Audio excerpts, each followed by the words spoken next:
നിങ്ങൾ നിങ്ങളുടെ കൂട്ടുകാരെ എന്തെങ്കിലും അവരുടെ കറുപ്പ് ചൂണ്ടിക്കാട്ടി കളിയാക്കിയിട്ടുണ്ടോ? നിങ്ങൾ എന്തെങ്കിലും വാട്സാപ്പിലും ഫേസ്ബുക്കിലും കറുത്ത ആളുകളുടെ ഫോട്ടോ ഷെയർ ചെയ്ത് അവരുടെ ഇണയെ തേടുന്നു എന്ന് പറഞ്ഞ് കളിയാക്കിയിട്ടുണ്ടോ? നിങ്ങൾ കാണേണ്ട ഒരു ഷോർട്ട് ഫിലിമാണ് പൊട്ടക്കിണർ. ഇത് ആദ്യമായി ഫ്ലിക്ക് മലയാളം ഒരു ഷോർട്ട് ഫിലിമിൻ്റെ റിവ്യൂമായി വരികയാണ്. നമസ്കാരം, ഫ്ലിക്ക് മലയാളത്തിലേക്ക് സ്വാഗതം.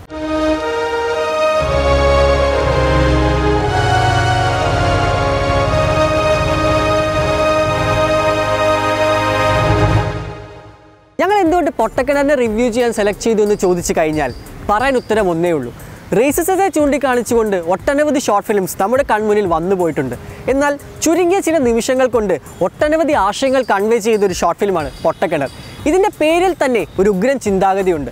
പൊട്ടക്കിണറിലെ തവളകളെ സംബന്ധിച്ചിടത്തോളം അവർക്ക് ചുറ്റും കാണുന്നതാണ് ലോകം.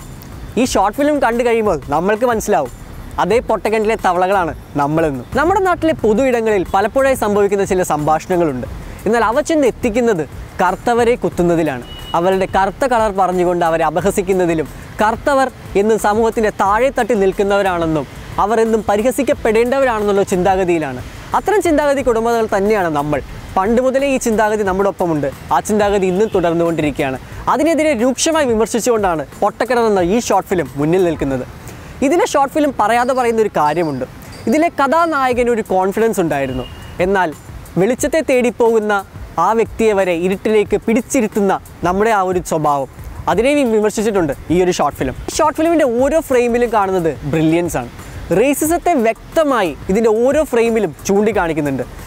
ഈ ഒരു ഷോർട്ട് ഫിലിം തുടങ്ങുമ്പോൾ തന്നെ അതിൻ്റെ CCTV ദൃശ്യത്തിൽ കാണിക്കുന്ന ഡേറ്റ് അത് ആൻറ്റി റേസിസത്തിൻ്റെ ഡേ ആണ്. ഒപ്പം തന്നെ ഈ ഷോർട്ട് ഫിലിമിൻ്റെ കഥാനായകൻ്റെ കയ്യിലിരിക്കുന്ന ഒരു പുസ്തകം I M A crazy frog എന്നുള്ളത് ഈ ഒരു ഷോർട്ട് ഫിലിമിൻ്റെ ക്ലൈമാക്സിനെ നിങ്ങൾക്ക് മുന്നിൽ ആദ്യമേ പറയുകയാണ്. കാരണം അദ്ദേഹവും പൊട്ടക്കിണറ്റിലെ ഒരു തവളയാണെന്നുള്ളത്. ഈ ഒരു ഷോർട്ട് ഫിലിം കണ്ടു കഴിഞ്ഞപ്പോൾ ഞങ്ങൾക്ക് ആദ്യം അഭിനന്ദിക്കാൻ തോന്നിയത് ഇതിൻ്റെ സ്ക്രീൻ പ്ലേയും ഡയറക്ഷനും ചെയ്ത വിനേഷ് വിശ്വനാഥിനെയാണ്. ഒരു പ്യോർ ബ്രില്യൻസ് ആണ് ഞങ്ങൾക്ക് ഓരോ ഫ്രെയിമിലും കാണാൻ സാധിച്ചത്. നിങ്ങൾ വളരെ ശ്രദ്ധിച്ച് ഈ ഒരു ഷോർട്ട് ഫിലിം കണ്ടാൽ നിങ്ങൾക്കും പറയാൻ കഴിയും ഈ ഷോർട്ട് ഫിലിം പറയാതെ വിമർശിച്ച ഒട്ടനവധി കാര്യങ്ങളുണ്ട്. ഒരു ഉദാഹരണം പറയാനാണെങ്കിൽ ഇതിലെ കഥാനായകൻ അദ്ദേഹത്തിൻ്റെ ബൈക്ക് എടുക്കാൻ വരുമ്പോൾ എനർജൈസറിന് എഴുതിയ ഒരു കവർ ആ ബൈക്കിൻ്റെ സൈഡിൽ വെൽക്കുന്നുണ്ട്. അതിലൊരു caption it keeps on going and going and going എന്നാണ്.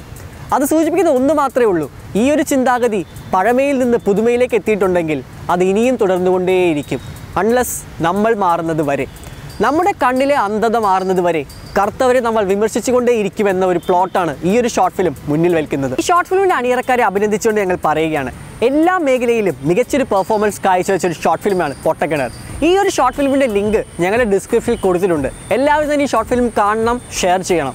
ഈ കൂടുതൽ നല്ല റിവ്യൂസ് സിനിമകളുടെയും സീരിയലുകളുടെയും ഷോർട്ട് ഫിലിംസിൻ്റെയും നിങ്ങൾക്ക് മിസ്സാവാതിരിക്കാൻ ഞങ്ങളുടെ ചാനലായ ഫ്ലിക്ക് മലയാളം സബ്സ്ക്രൈബ് ചെയ്യുക. നാളെ വണ്ടർ വുമൻ റിലീസാവുന്നുണ്ട്. അതിൻ്റെ റിവ്യൂമായി ഒരു ഉച്ചയാകുമ്പോഴേക്കും ഞങ്ങളുടെ ചാനൽ ഞങ്ങളിൽ വരുന്നതാണ്.